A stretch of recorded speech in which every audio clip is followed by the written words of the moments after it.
Bienvenidos sean todos a una nueva sesión más de Finalmente, seminario de pregrado online.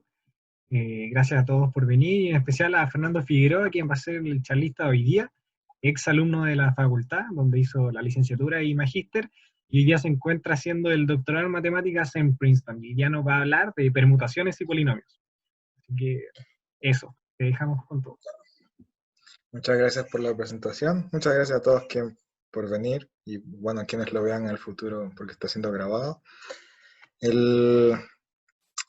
Como dice la charla, esto se trata de permutaciones y polinomios, así que en verdad, pues, se podría llamar perfectamente solo permutaciones, pero una de las cosas en las que vamos a ver permutaciones va a ser polinomios.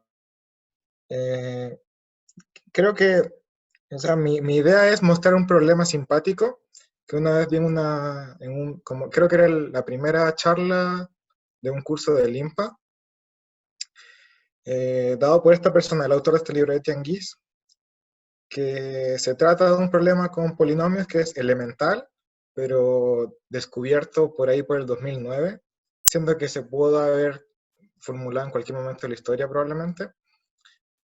Vamos a demostrarlo de hecho, y mi intención de esta charla es un poco invitarles a leer este libro, que es el que está ahí, que está gratis en internet, en Archive, así que no hay que piratearlo, lo que es bueno. Me parece que está en inglés y en turco, así que probablemente la mayoría de las personas lo quieran leer en inglés, y ahí si les gusta podemos discutirlo un poco. Yo no lo he leído completo, leí un par de capítulos y lo ojeé harto. Tiene parte con cosas bien elementales y avanza cosas bien complicadas que pueden dar para quizás leer algún parte de problemas abiertos, cosas así. Es un libro bien largo, pero no es realmente tan matemático en el sentido de teorema, demostración, etcétera, sino que es más como un paseo, que de hecho eso se llama el nombre, más o menos como un paseo matemático singular. Y la idea es que es un poco como literatura. Entonces, por lo mismo, es un poco más difícil leerlo si su inglés no es tan adecuado para lectura no perfectamente matemática, que puede ser un poco más simple leer en idiomas que uno no está familiarizado. Entonces partimos con la charla y lo primero de lo que vamos a hablar va a ser permutaciones. Creo que normalmente cuando uno piensa en permutaciones, lo primero que piensan es en el grupo de permutaciones. Y acá la verdad es que no voy a hacer ninguna cosa que tenga que ver con grupos, sino que me van a interesar las permutaciones por sí solas. Como una permutación es linda por sí sola, no por cómo las puedes operar entre ellas y sus aplicaciones con acciones de grupos y con entender otros grupos, etc. Entonces, ¿qué es una permutación? Aquí me disculpo un poco con la gente que sea daltónica, pero creo que en general voy a usar colores para algunas cosas, pero no es realmente necesario ver los colores. Entonces, ¿qué es una permutación? Las permutaciones las voy a escribir de esta forma, que va a ser conveniente por la clase de permutaciones de las que voy a estar pensando, que va a ser a la izquierda los números del 1 hasta el n y a la derecha algún ordenamiento.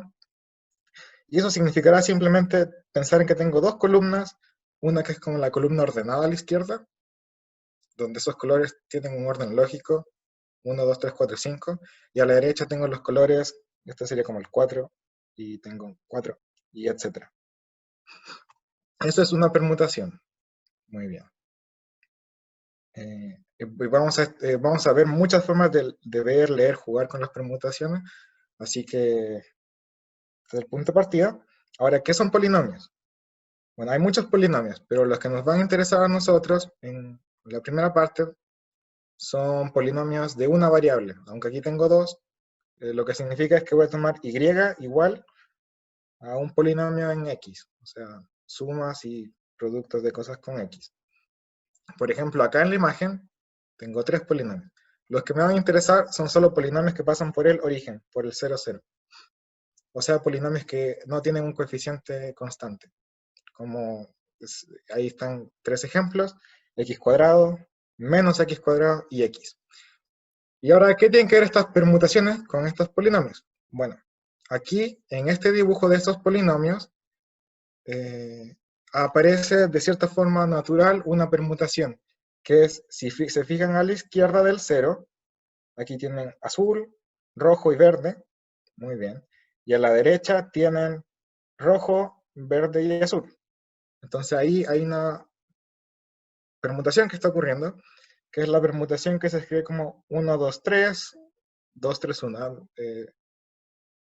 Los leo de abajo hacia arriba por razones de que así se hace en el libro y saco imágenes de ahí, entonces era más fácil sacarlas, cambiar la forma de escribirlo que cambiar los dibujos. Entonces, si uno toma algunos polinomios en el plano, aparecen algunas permutaciones. El problema que nos interesa es cuáles son las permutaciones que pueden aparecer. Si tomamos, por ejemplo, un polinomio, hay una sola posible permutación, y tomamos cualquier polinomio y aparece esa, que es la permutación 1, 1. ¿Qué pasa si tomamos dos polinomios? Bueno, con dos números hay dos permutaciones, la transposición y la identidad, la no transposición. Y ahí hay una forma de realizarlas, con líneas y cuadráticas. Hay muchas otras formas de realizarlas, pero no hay nada más interesante que pase con dos polinomios. Aunque en el fondo todas las permutaciones tienen que ver con simplemente transposiciones, como vamos a ver en alguna forma. No en la forma realmente que pasa en grupos, sino en una forma un poco más particular a esto. Entonces, las cosas se podrían poner un poco más interesantes si pensamos en tres polinomios, pero nada muy raro pasa. Si ponemos tres polinomios, se pueden realizar las 6 permutaciones. Con 3 elementos tenemos 3 factorial, que es 3 por 2 igual 1, 3 por 2 por 1 igual 6, 6 permutaciones, que ahí están dibujadas las 6 permutaciones. En verdad es un buen ejercicio intentar hacerlas. Ejercicio para qué, no sé, como para jugar porque es divertido, que es el punto de toda esta charla. Las 6 permutaciones se pueden hacer con 3 polinomios.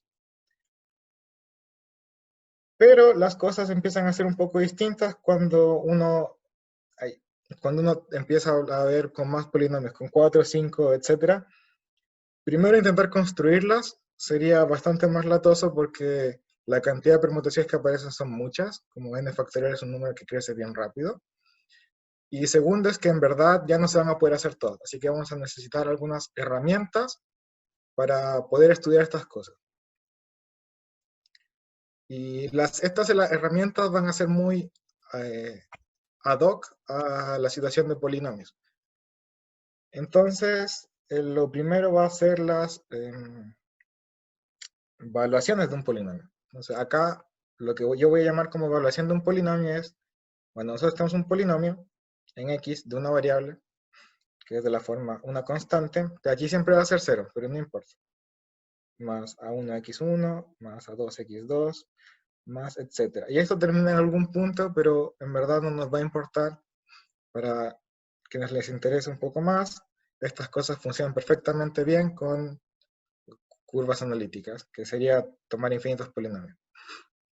Entonces la evaluación va a ser simplemente el menor índice, tal que la constante que acompaña, que tiene que ver con ese índice, no sea 0. ¿Sí? O sea, por ejemplo, x tiene evaluación 1 y 1 más x cuadrado tiene evaluación 0. Acá, para motivos de la vida normal y otras cosas que se pueden hacer como evaluaciones, quizás tendría sentido pensar que la evaluación del 0 es menos infinito. Quizás no. No nos va a importar porque en verdad no. Ya vamos a ver que las evaluaciones que nos van a interesar no van a tener mucho que ver con el 0, que es algo que igual va a aparecer.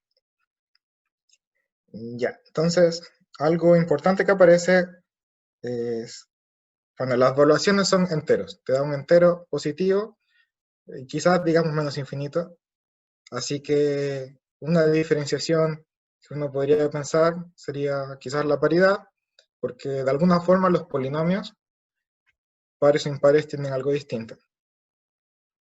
Entonces, un pequeño, para las evaluaciones a raíz de nuestro problema, más o menos hay que,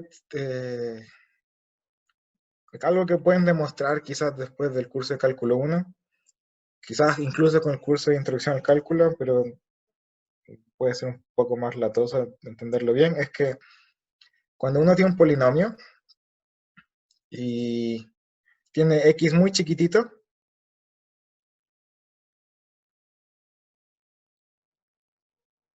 extremadamente chiquitito, ya sea positivo o negativo, estos polinomios se parecen demasiado a, bueno, x a la evaluación del polinomio. Por ejemplo, 1 más x cuadrado para x muy chiquitos es tan parecido como uno quiera a 1, en un sentido que no vamos a tomar mucho en consideración. Y bueno, x es x, así que no hay mucho que decir con ese ejemplo. Entonces, el comportamiento local, o sea, lo que pasa muy cerca del cero, que es de lo que se trata nuestro problema, que de las permutaciones, solo va a tener que ver con las evaluaciones.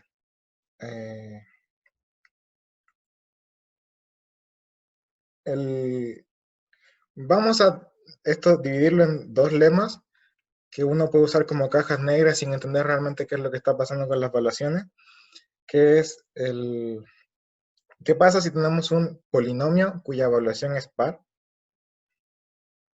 Digamos par, aquí escribo igual par. Esto significa que muy cerca del origen, este polinomio es muy parecido a x algo par, así que muy cerca del origen, a la izquierda y a la derecha es positivo, ¿sí? O tiene el mismo signo, eso es lo que quise decir. A la izquierda y derecha tienen el mismo signo. Mismo signo. Eh, pero estudiar esto para un solo polinomio no nos va a servir mucho. Lo que nos interesa en verdad es qué pasa cuando tenemos dos polinomios y quizá en algún sentido qué pasa cuando tenemos más polinomios, que esta es la forma de ver cómo es que están estando las permutaciones. Si tenemos dos polinomios y la evaluación es par, esto quiere decir que P1 menos P2 tiene el mismo signo a ambos lados.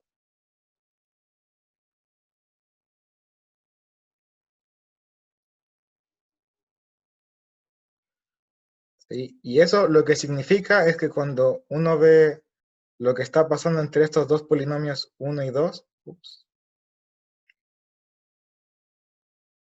P1 y P2, es que lo que ellos generan es la identidad. Por otro lado, si la evaluación de la diferencia fuera impar, entonces la diferencia está cambiando de signo, lo que significa que estos polinomios están empezando a estar cambian de lado. Ahí lo hice al revés.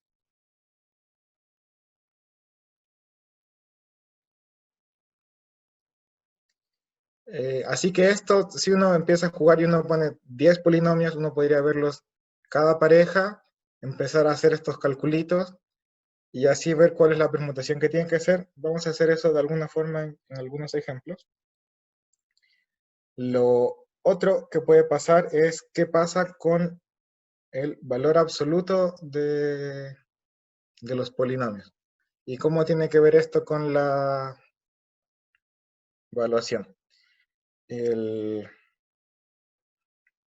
Bueno, recordemos que si tenemos m más grande que n y tomamos polinomios, entonces el valor absoluto para x chiquitito, la desigualdad va a estar en la otra dirección. X chiquitito acá en verdad solo significa x menor que 1, pero vamos a tener que tomar x más chiquitito todavía para que las cosas tengan un poco más de sentido. Entonces, si las evaluaciones Si tenemos dos polinomios, uno con... El contrarrecíproco de esto es esencialmente un polinomio 1 y esto es esencialmente un polinomio 2.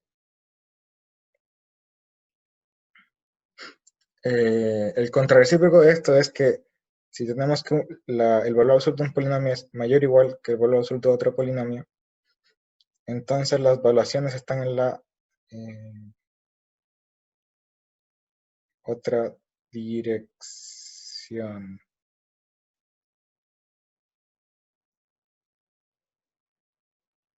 ¿Está eso bien? Supongo que sí. Bueno, en los ejemplos vamos a ver. Ya.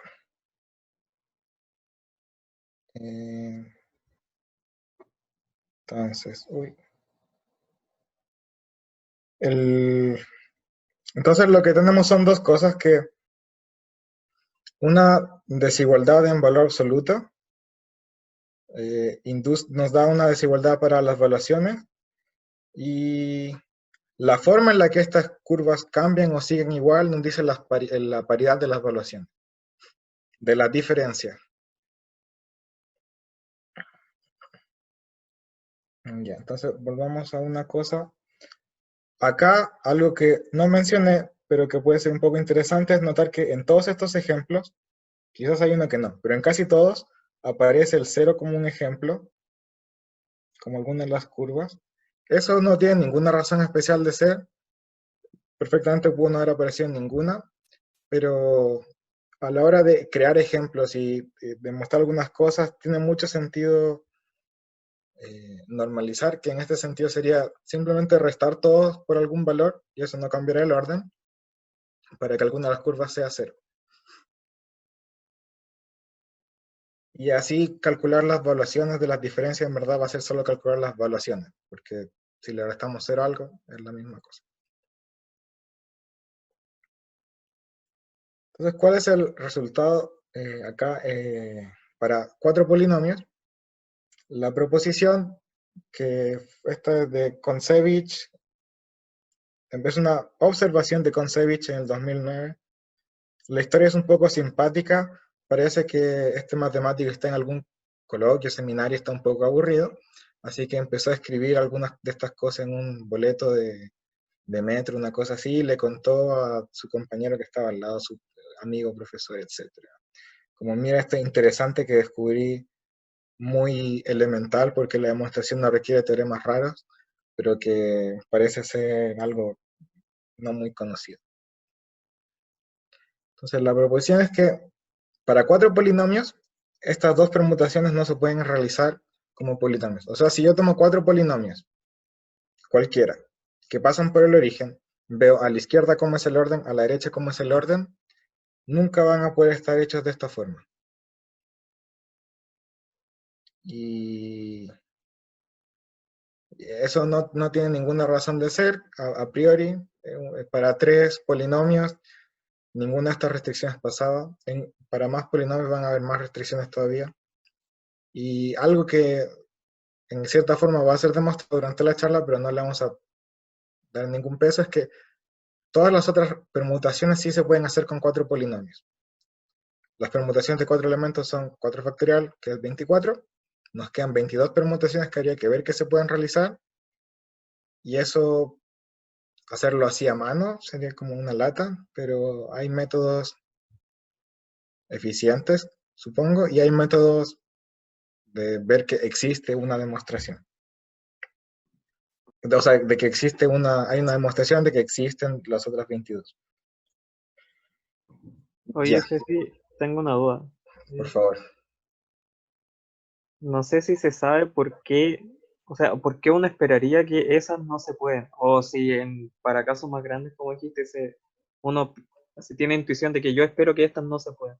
Me parece una pregunta muy buena, porque pensándolo como yo habría pensado los elementos de simetría quizás antes de ver esto, no tiene ningún sentido que aparezcan estas dos porque de ninguna forma generan un subgrupo ni nada por el estilo. como que son muy elementos muy nada. Y de hecho, cuando uno piensa en simetrías, como que si aparece una de estas, uno esperaría que aparezcan todas las, ¿cómo se llaman? Cuando uno, el X por aquí, no importa, todas las que son similares. ¿Los conjugados? Las conjugadas, todas las conjugadas. Y aquí por ningún lado supongo que aparecen las conjugadas. La verdad no sé ni siquiera cómo se ven estas como ciclos.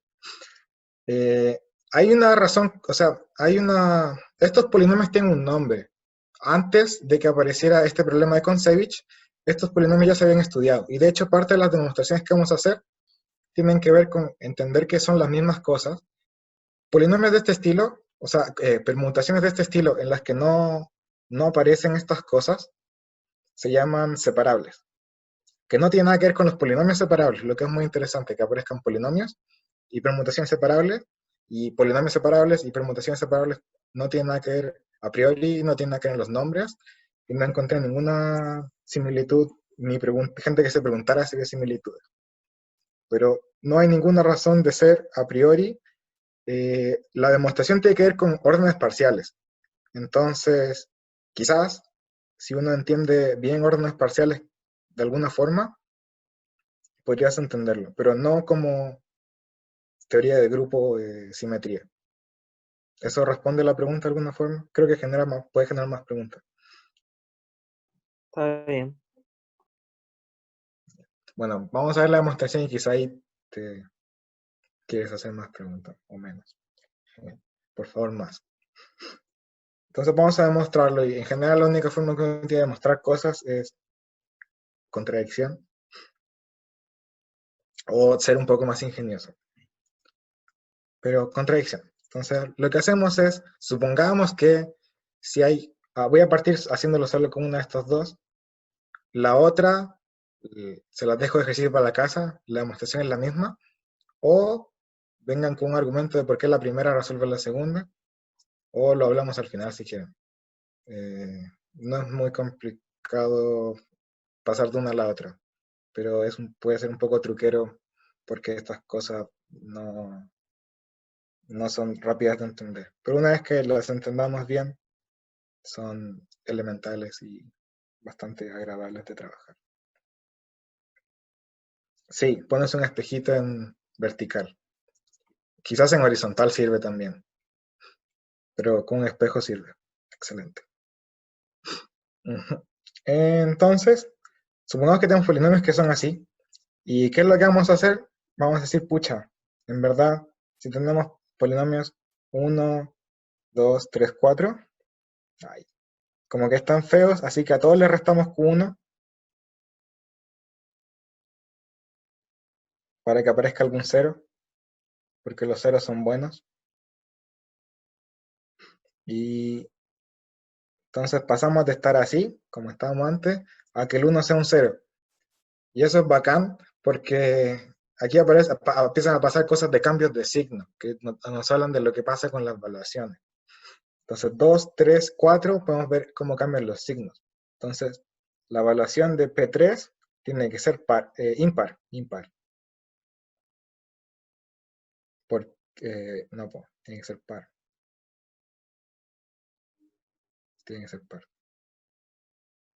Ya, aquí en mi nota están malas. Tiene que ser par.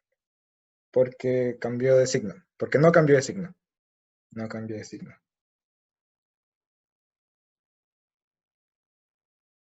Aquí si uno se confunde entre par e impar no va a afectar tanto. Siempre y cuando el cambio de palabra sea consistente. BP2 y BP4 son, aquí puse un igual, pero no. BP2 y BP4 son ambas impares. Impares. Porque ambas cambian de signo. Entonces, muy cerca del cero son como un solo monomio. Así que impares. Y ahora, ¿qué pasa con el valor absoluto? Aquí no lo comenté mucho, pero el valor absoluto en el fondo uno lo puede ver a la izquierda o a la derecha. Y donde sea que lo veamos, nos va a dar la misma información. Entonces, a la izquierda tenemos que P2 es menor que P3, es menor que P4. Así que las evaluaciones están en el otro orden, con mayor o igual. La evaluación de P2 es mayor o igual que la evaluación de P3, es mayor o igual que la evaluación de P4. Y a la derecha, en los números positivos, P2 es más chico que P4, pero como son negativos, el valor absoluto va como para el otro lado. P2 en valor absoluto es más grande que P4, así que la evaluación de P2 está para el otro lado, es más chica que la evaluación de P4. Y acá estas, no sé cuántas son desigualdades, como varias, nos dicen que, bueno, por un lado BP2 es mayor o igual que BP4, pero por otro lado también es más chico. Entonces, por la tricotomía de los números reales, tenemos que BP2 es igual a BP4. Y acá, como tenemos que BP2 es igual a BP4 y BP3 está entre medio, BP3 también es igual a BP2 y es igual a BP4. Pero tenemos que BP3 es par y BP2 y BP4 son impares. Entonces tenemos que un par es igual a un impar. Y esa es la contradicción y eso es todo. Eso demuestra eh, lo que está pasando. Quizás no es tan simple de entender, pero si uno deja como cajas negras estas cosas de que las evaluaciones van como invertidas las desigualdades y que las paridades tienen que ver con cambiar o no cambiar signos, ahí sale todo. Y de hecho, si quisieran, podrían empezar a estudiar esto en otras situaciones un poco más o menos familiares. Quizás con esta herramienta podrían ver cuáles son todas las que pueden eliminar con 5 polinomios, por ejemplo, pero no es necesario porque vamos a hablar de eso en detalle. Un ejercicio para la casa. Una consulta. Sí, por favor. Lo que pasa es que un amigo no tiene micrófono y hizo una pregunta que era que hace 2 páginas atrás que dijiste un método eficiente si te referías a un algoritmo con una complejidad baja. Lamento no haber visto el chat, que no lo veo siempre porque tengo los ojos en la tableta y no aparece. Sí, eficiente, este es un problema que le gusta a la gente de computación, no en la parte de polinomios, pero en la parte de las permutaciones que aparecen. De hecho, son ellos quienes lo estudian y quienes saben más de eso. Quizás por esto de la falta de comunicación entre cosas, como que no, este problema nunca a nadie se le había ocurrido, siendo que a la gente le gustan los polinomios, mucho en matemática, a la gente en computación le gustan mucho estas permutaciones. Creo que hay eficiente como lineal para verificar qué permutaciones son de este estilo. Cuando digo de este estilo, todavía no he dicho a qué se refiere. Se refiere básicamente que se pueden generar con polinomios. 10 una permutación de 10 elementos se puede verificar si se puede generar por polinomios, creo que como lineal, en tiempo lineal. La verdad no soy ningún experto, pero tengo entendido que es eficiente en cualquier sentido que te guste hablarlo. A un computador le puedes decir que haga esto y te lo hace bien y no tienes que esperar 3 milenios. Espero que eso responda a la duda. Si no, pueden preguntar más cosas en cualquier momento y al final también. Gracias por todas estas preguntas. Bueno, las otras 22 se pueden hacer. No tengo ninguna imagen con ellas, así que no la puse. Si no, la pondría. Pero ¿qué pasa con más polinomios? Con 5 polinomios, con 100 polinomios, etc. Bueno, con más polinomios hay muchas más restricciones en algún sentido, porque uno tiene que pensar que para cada 4 polinomios que uno elija, como que aparece esta restricción. Entonces necesitamos un poquito más de lenguaje de qué es lo que correspondería en este contexto a subpermutaciones.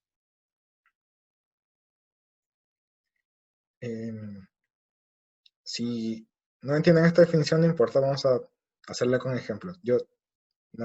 Esta definición creo que es la que corresponde, pero lo importante es, la palabra es patrones, y en verdad no importa. Si quieren la definición formal, la vemos después, o nunca. Un patrón de una permutación es mucho más fácil de entender cuando las permutaciones tienen que ver con polinomios.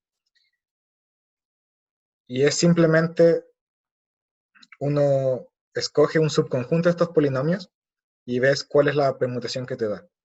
Entonces, bueno, los patrones, decir patrón de un solo elemento como que es bien fome. Entonces, de dos elementos. Aquí a veces diré subpatrones, aunque la palabra es patrones, porque son como subpermutaciones. En esta permutación que tomamos acá de 4 elementos, ¿cómo hacemos un patrón de 2 elementos? Lo que hacemos es escoger dos curvas, por ejemplo, y igual a x, y igual 2x, y vemos cuál es la permutación que eso nos da. Y eso, si ven la curva café y la azul, después se vuelve azul y café, así que nos da la permutación 1, 2, 2, 1, la transposición. Y así uno lo puede hacer con cada pareja, o con cada 3 elementos. Entonces, patrones de 3 elementos. Ups, patrones de 3 elementos. Patrones de 3 elementos, por ejemplo, podemos ver todas menos la curva roja. Entonces vemos la verde, que es y igual a x cuadrado, y igual x, e y igual 2x. Sería la café, la azul y la verde. Y la verde. Y eso nos queda 1, 2, 3. 1, 2, 3. Y así hay otras que aparecen. Aquí en esta imagen hay solo dos subpatrones que aparecen varias veces repetidos. De nuevo, estas cosas, si quieren, uno la puede hacer así como elige cualquier cantidad de polinomios y ve todos los subpatrones. Es un ejercicio. ¿Para qué sirve? No sé, pero eh, así como la gente resuelve sudokus, podría intentar resolver estas cosas para agilidad mental, etc. Ya. Y aquí está la proposición que es un poco más dura a través de Kontsevich, que vamos a demostrarlo tanto como podamos. O sea, de tener las herramientas para hacerlo tenemos, pero como es una de estas cosas medio puramente combinatoriales, a veces los argumentos son un poco enredados y mantener consistencia en lo que está pasando puede ser demandante. Así que si empezamos a fallar un poco, dejaremos cosas como cajas en blanco y como siempre la intención de esto era invitarlos a leer, así que si en verdad no les demuestro algo, quizás los motiva más a leer, quizás menos, esperemos que más. ¿Cuál es la proposición? Es que si las permutaciones que se pueden hacer a través de polinomios son exactamente las que no tienen un subpatrón que correspondía a las que no se pueden hacer de a 4. Entonces aquí hay, en esta demostración hay dos partes, una como de derecha a izquierda, izquierda a derecha, que sería permutaciones de polinomios, implica que no subpatrones de esta forma. Esa es una parte. Y la otra parte es al revés, que si no hay subpatrones de esa forma, entonces se puede realizar por polinomios. Ya, una de estas dos ya la resolvimos, esencialmente. Ahora hay que tomar en consideración qué es lo que pasó. Si tenemos una permutación de polinomios, n polinomios, 10 polinomios, 100 polinomios, cuantos quieras, entonces no va a haber ningún subpatrón de esta forma. ¿Por qué? Porque si uno tiene, digamos, n polinomios, digamos 10, pensámoslo en 5, yo pienso en 10 polinomios, que tiene 10 polinomios. ¿Qué significa que hay un subpatrón? Significa que uno escoge algunos de estos, uno escoge 4 polinomios, y ves qué es lo que está pasando ahí. Pero si uno tiene 4 polinomios, ya demostramos que cualquier 4 polinomios nunca va a pasar esto. Entonces, nunca será de esa forma. Aquí quizás estoy siendo un poco como medio tautológico, pero bueno, esto quizás hay que meditarlo un poco para comprender bien qué es lo que está pasando. Quizás me estoy complicando porque sí, pero lo esencial es que, como ya lo mostramos para 4 polinomios, siempre que uno escoge estos sub 4 polinomios no se va a poder. Así que lo que nos queda es ver que si tenemos una permutación de esta forma, que no tiene subpatrón de cierta forma rara, entonces se puede hacer por polinomios. Y aquí es donde empezamos a usar cosas que ya se conocían antes de pensar en polinomios, que es cómo son estas permutaciones. Entonces, estas permutaciones, las permutaciones que no tienen como patrón esto son las que se llaman separables, que antes lo mencioné un poco. Permutaciones separables son las que no tienen de esto. Y esas se han estudiado y tienen hartas razones de ser y aparecen en muchas situaciones y ahí aparecen los números de Catalán entre medio si uno empieza a contar cuántas hay, etc. Entonces vamos por partes. ¿Cómo demostramos que a partir de polinomios separables, de permutaciones separables, hay polinomios que están ocurriendo? Y ya, lo primero será ver un par de lemas que se construyen a partir del otro. Este lema suena un poco complicado, y lo es. Para cada una de estas permutaciones, o sea, las separables, va a existir un intervalo. ¿Qué es un intervalo? Es simplemente numeritos que estén juntos, así como...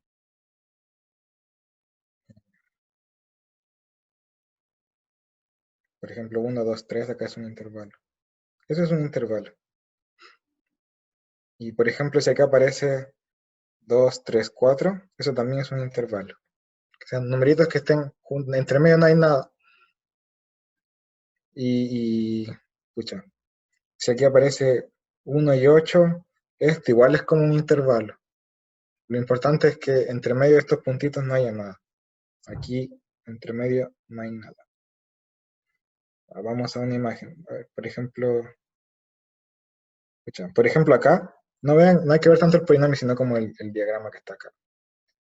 Por ejemplo, acá, a la derecha, 1, 2, 4 es un intervalo. Entonces, por ejemplo, volvamos al enunciado del lema. El lema dice que, sí, exacto, se preservan bloques, pero no en orden. Y eso es como una subpermutación en otro sentido de la palabra. Muchas gracias por el comentario. Entonces, acá lo que decimos es que van a haber bloques que se preservan. ¿Qué pasa con este ejemplo? Por ejemplo, acá se preservó el bloque 2, 4, 3, que es un bloque que no es todo. Siempre se preserva el bloque 1, 2, 3, 4, porque, pucha, de eso se tratan las permutaciones. Pero acá lo importante es que hay un bloque más chico, que sería, por ejemplo, el 2, 4, 3. Aunque también se preserva uno más chico todavía, que es el 3, 4. No es coincidencia que pase eso. Entonces, ¿cómo demostramos este lema? Aquí vamos a tener que hacer estos dibujitos y confiar. Ya. Los diagramas que voy a hacer van a ser esencialmente dos líneas que representan lo que está a la izquierda y lo que está a la derecha, y voy a poner numeritos. Entonces, olvidémonos un poco del enunciado del lema. Ya. Y entonces, partimos con el 1 y el 2. Aquí quizás debo decir que hay por lo menos 3 permutaciones. Es decir, esos detalles no nos vamos a preocupar mucho. Esos se pueden... Lo importante acá es como la idea y cómo funciona. Ya, bueno, si tenemos el 1 y el 2, a la derecha en alguna parte va a estar el 1 y el 2 puede estar o abajo o arriba. Pucha, si estuviera abajo, en verdad puedo dar vuelta a todo. Y esto funciona igual. O si les gusta más, pues, o si eso les incomoda un poco, pueden hacer el argumento dos veces, una para abajo y otra para arriba, pero es esencialmente lo mismo. Por alguna parte va a estar el 2. Entonces, aquí pueden pasar varias cosas. Una es que el 1 y el 2 estén al lado, y ahí estamos listos porque tenemos 1 y 2 al lado y ya fue. Eso era lo que queríamos. O que no. Y si no están al lado, lo que haremos es ir tomando todos los numeritos hasta un k, que será el mínimo, mínimo, tal que 1 hasta acá a la derecha contenga todo este intervalo. ¿sí? O sea, los números entre 1 y k, por ejemplo, el 3 puede estar acá arriba, o puede estar acá abajo, puede estar en cualquier parte, pero lo importante es que cuando tomamos 1, 2, 3, 4, así hasta acá, todos estos pelotitos que están entre medio van a estar contenidos. Son puros números menores iguales que k. Bueno, ahora, como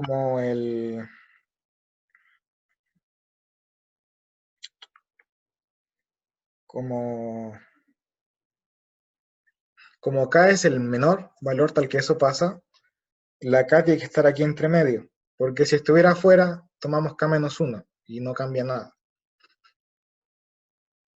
por minimalidad.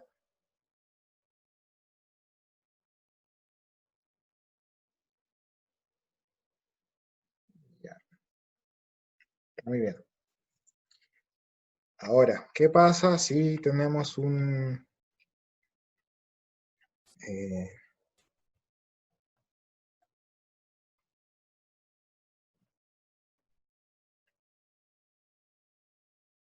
ahora, de nuevo, siempre hay muchos casos. Entonces, un caso posible es que todos los elementos entre 2 y k estén acá en el intervalo. Si 2k, 2 hasta acá, todos esos elementos están en j a la derecha. Entonces, pucha, 2 hasta acá cumple lo pedido, porque es un bloque. 2 acá se convierte en un bloque. Y no es todo. No sé si lo dije, pero quiero que el bloque no sea todo. No lo dije. Bueno, pero ahora lo digo. No, quiero que el bloque no sea todo, porque si no, esto es simplemente tomar de 1 hasta n, y eso es todo. Ya, así que vamos a suponer que hay elementos que no están entre 1 y k. Así que va a haber le voy a llamar L, y o va a estar abajo de 1 o va a estar arriba del 2. ¿Qué pasa si está abajo del 1? 1, 2, L, K. Entonces tenemos el 1, tenemos el K, tenemos el 2 y tenemos el L. Y ahora, si ustedes son bien rápidos, se van a dar cuenta que esta es una de las que nosotros no queríamos, que esto es 1, 2, 3, 4. 4. Bueno, aquí hay un 1, aquí hay un 2, y en 4 aquí hay un 3. ¿Sí? Y esa es una de las que dijimos que no se podía. Entonces este es como patrón. Por la definición de patrón, que es tomar unas subpelotitas. Y eso es una contradicción, porque por definición dijimos que estos patrones no están. Sí, era 3, 1, 4, uno de los que no estaba. Así que todos los L que no están en J van a estar arriba del 2. Y ahora ya estamos casi listos. Esto puede ser considerado un lema técnico, pero como la demostración, no sé, y quizás un poco ilustrativa de cómo se usan los patrones, me parecía bien hacerlo. Déjenme perderme. Ya, pues entonces tenemos 1, 2, L y K. Y por acá tenemos L, por acá tenemos el 2, en alguna parte el K y en alguna parte el 1. Ah, ajá.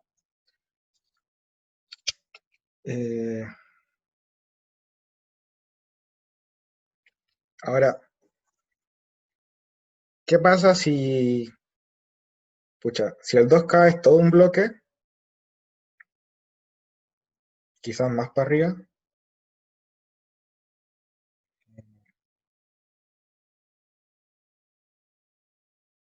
Esto ya lo comentamos, pero en otro contexto. Quizás estamos haciendo las cosas un poco extra. Si 2K es un bloque, a la derecha, porque a la izquierda también es un bloque. Estamos listos. Así que suponemos que no es un bloque. ¿Qué significa eso? Que entre medio va a aparecer alguna M. ¿Cierto? Significa que acá en alguna parte tiene que aparecer por aquí tiene que haber una M que esté arriba, y que aparezca o por aquí entre el 2 y el L, o por aquí entre el K y el 2. Pero entre K y 2 No puede estar el M.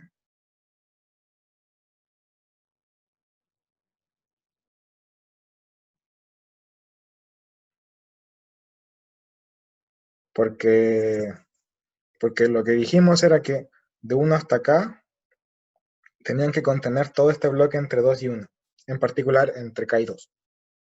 Así que el M tiene que estar arriba del 2 y tiene que estar abajo de algún elemento. Eso no está este patrón.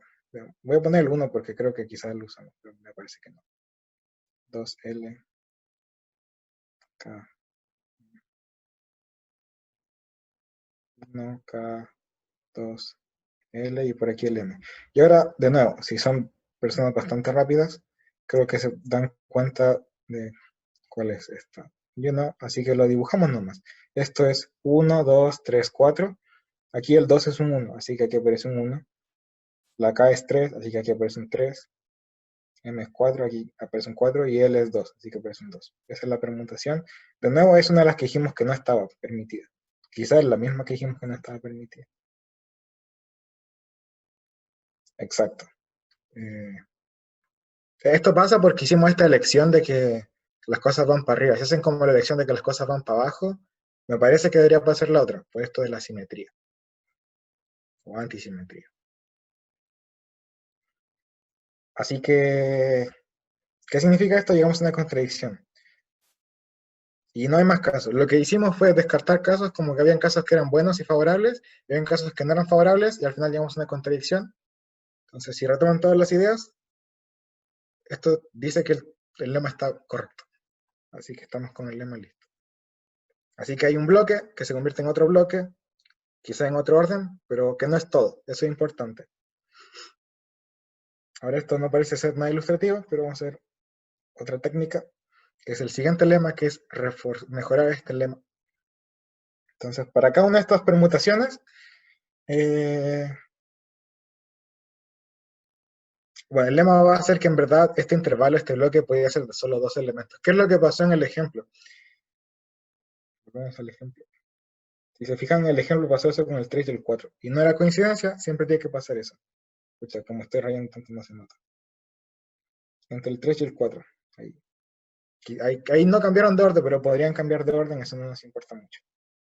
Entonces, no voy a ir muy dentro, pero la idea es que, en el fondo, el lema anterior nos dice que hay un bloque más chico que se convierte en otro bloque del mismo tamaño que una permutación. Entonces, como inductivamente, de hecho, cuando lo hagan formalmente en sus casas, ven este bloque, se convirtió en este bloque, y eso es un patrón, pero dentro de este patrón tenemos otro bloque más chico que también es así, y uno lo hace sucesivamente hasta que tienen uno de 2 por 2.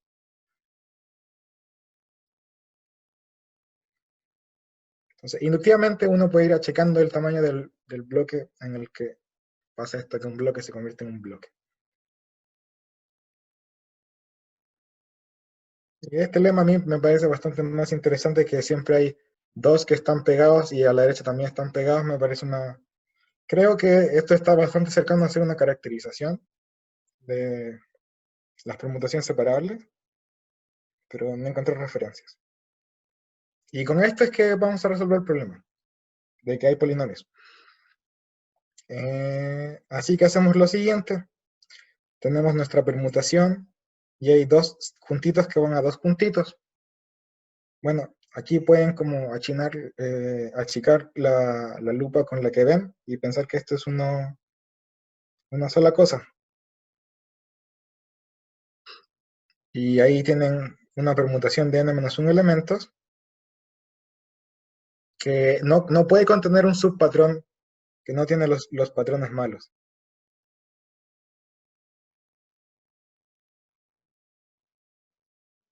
A mí me parece bastante creíble que no tiene los patrones malos, pero me costaría un poco, creo que como me parece tan creíble, en verdad tomé por alto que uno debería demostrarlo.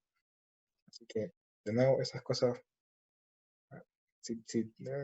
no, no son lo más importante si es que confiamos en esto. Uno sí debería verlo bien, tener un argumento bastante corto y sencillo. De que aquí no aparecen los subpatrones cuando uno achica dos cosas. Probablemente hay que ver algunos casos. Pero, ¿qué es lo que nos dice esto? Que por inducción de nuevo, hay polinomios que hacen esto. Hay polinomios Q1, Q2, Qn-1, que hacen este orden. ¿Y qué es lo que necesitamos? Necesitamos que aquí un polinomio Qm, digamos que está el m, y aquí también está el m. Que el Qm, que aquí también está en Qm, lo podamos separar en dos polinomios. ¿Y cuál es el truco acá? Es que vamos a escoger un polinomio m que va a ser Qm, dependiendo del caso, que puede que estos dos se hayan permutado entre medio, los que están acá, el m, en verdad se tengan que permutar, o que sigan idénticamente iguales. El truco acá es que le vamos a agregar un polinomio de un exponente muy grande. ¿Y qué es lo que pasa acá? Que si se acuerdan, las valuaciones son las que nos dicen toda la información, y son las valuaciones de las diferencias las que nos dicen los órdenes. Entonces acá, si ponemos un x a un exponente muy grande, todas las valuaciones de las diferencias van a ser iguales, excepto por PM y PM más 1, que van a ser un poco distintas. Ahí, a este le voy a llamar PM más 1. Y a PM le voy a llamar, va a ser solo QM. Entonces el truco es solamente agregar un polinomio de un exponente muy grande en el lugar que aparece acá. Así que uno inductivamente puede generar todas las permutaciones. Y creo que esto genera un algoritmo de alguna forma. Solo que hay que tener cuidado con el paso anterior, porque el lema que hicimos antes, de que hay dos consecutivos que se convierten en dos consecutivos, no fue constructivo realmente de la forma en la que lo enunciamos, pero más que seguramente se puede hacer constructivo de alguna manera, repasando la demostración, pero no es lo que me interesa acá. Entonces tenemos una caracterización completa de todas las permutaciones que tienen que ver con polinomios.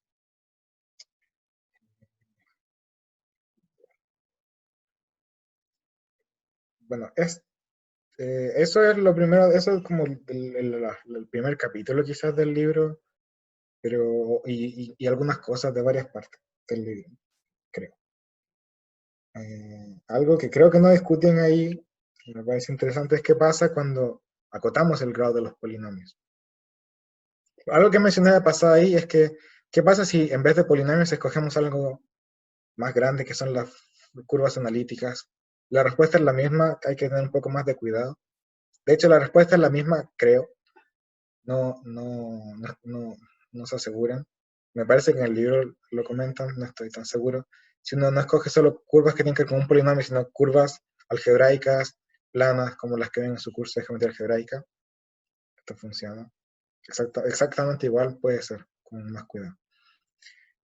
Pero si uno restringe las familias, aparecen menos. Si uno agranda las familias, aparecen más. Por ejemplo, si escogen solamente funciones continuas, pueden generar cualquier permutación, porque piensan que tomar como una línea y después moverla para cualquier parte igual es una función continua. Entonces, mueven las líneas como para donde quieran, y todas las permutaciones las pueden hacer con funciones continuas. Pero si escogen polinomios de grado bajo, en verdad se restringe muchísimo más. Si escogen polinomios de grado 1, hay una sola permutación que aparece, porque las líneas como que cuando entran y salen van por el otro lado, porque en verdad la evaluación es como una sola cosa y no pasa nada interesante. Entonces, siempre aparece la permutación 1, 2, n, y n hasta 2, 1. Si escogemos grado 2, esto me parece interesante, no sé cuál es la caracterización exacta, pero por lo menos aparecen algunas cosas que no se pueden generar en permutaciones de tres cosas. Bueno, acá claramente las que no tienen grado 3 se van a poder generar. Esta se puede generar, esta no se puede generar, porque o sea, esta quizás no se pueda generar a priori, porque hay un 3, tampoco. Y la verdad es que no se pueden generar. ¿Qué permutaciones son estas? Ahí es 1, 2, 3, 2, 1, 3. Ahí, y la otra, que es como 1, 2, 3, 1, 3, 2. Y creo que tengo tiempo para terminar con esta demostración de por qué estas no se pueden generar, una de esas dos, que no se puede generar con polinomios de grado 2. Entonces partimos con, pucha, aquí lo que hago es, le resto P3 a todas, así que nos queda P1, P2 y P3 es 0. Entonces nos queda esta imagen que está el 0, por aquí está el 2 y el 2, y por aquí está el 1 y el 1. Y vamos a hacer la misma idea, solo que hay que tener en cuenta que las evaluaciones son medio grandes. Entonces, bueno, la evaluación de P2 tiene que ser par, porque el signo no cambia. Igual la evaluación del P1 también tiene que ser par. Y no puede ser una constante porque si no, no pasa nada. Entonces, ambos tienen que tener evaluación igual 2.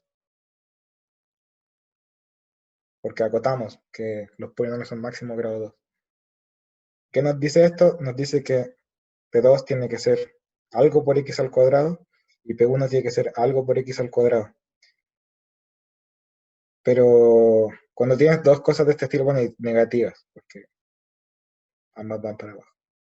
Pero cuando tenemos algo de este estilo, como creo que saben bien, nos quedan cosas de esta forma, 1, 1 y 2, 2. Lo que es una contradicción, y eso es todo. Ahí demostramos que estas tres no existen. Lo que habría que hacer sería ver si es que hay otras restricciones que aparezcan cuando uno va aumentando los grados, o no. Y eso sería todo.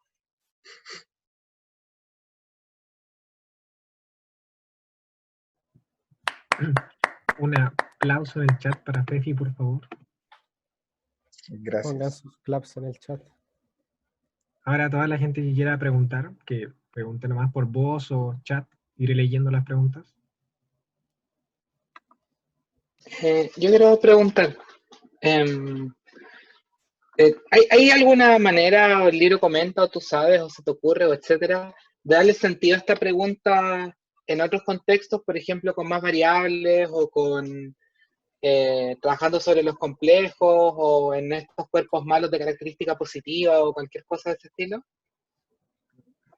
Mira, me gusta tu pregunta porque hace 2 días me comentó un compañero de lo que estaba hablando y estuvimos como en la cena pensando, o el almuerzo, no sé, pensando cómo esto tendría sentido para, como en vez de curvas, superficies, y en ese rato no le encontramos sentido, lo busqué un poco y no encontré, pero una pregunta un poco distinta es dejar de pensar en este orden de izquierda a derecha, que lo que puedes hacer es pensar en un punto y curvas planas y ver el orden como en las manecillas del reloj, pero te van a aparecer como los elementos 2 veces, pues. Te va a aparecer como A.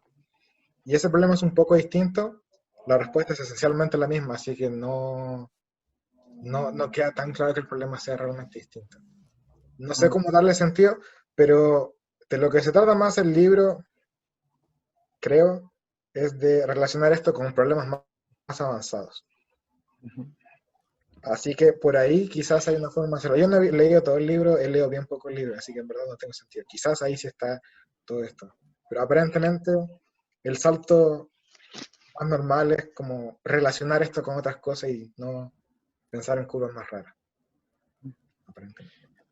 Y tengo una segunda pregunta, pero esta es más corta. Dijiste que los polinomios separables, la cantidad como que tenían que ver los números de Catalán. ¿De verdad son los números de Catalán o Pero hay una suma feita? las permutaciones separables creo que es 2 veces los números de Catalán. Okay. Y esto tiene que ver con una forma de verlos que yo pensé que me iba a quedar corto de tiempo, que tiene que ver con que los polinomios te generan unos árboles. Y estos árboles, de hecho, les gusta harto a la gente de computación. Que para ellos, claramente, esto hay que ver los números de Catalán. Y parece que no es tan raro, no es tan difícil pasar de estos números de Catalán. Pero hay muchas cosas que son lo mismo. Además, hay una manera parecida de definir los números de Catalana, ¿sí o no? Como de que no incluyan en la permutación 1, 2, 3 o algo de ese estilo. Sí, sí, sí. Sí, ahí, claro. Y eso creo que se parece harto a cosas que uno podría hacer si uno empieza a ver curvas distintas y cosas de ese estilo. Mm. Pero sí, creo que es 2 por los números de Catalán.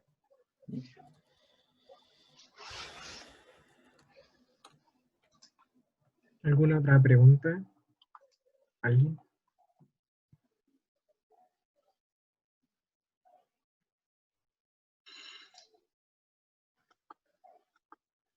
Mm, Bueno, supongamos que no. Entonces, bueno, gracias Fefi, gracias a todos por venir. Gracias. Nos volveremos a encontrar a esta misma hora, el mismo canal, el próximo viernes. Y eso, nos vemos y gracias a todos nuevamente. Y Fefi, gracias nuevamente. Gracias. Gracias.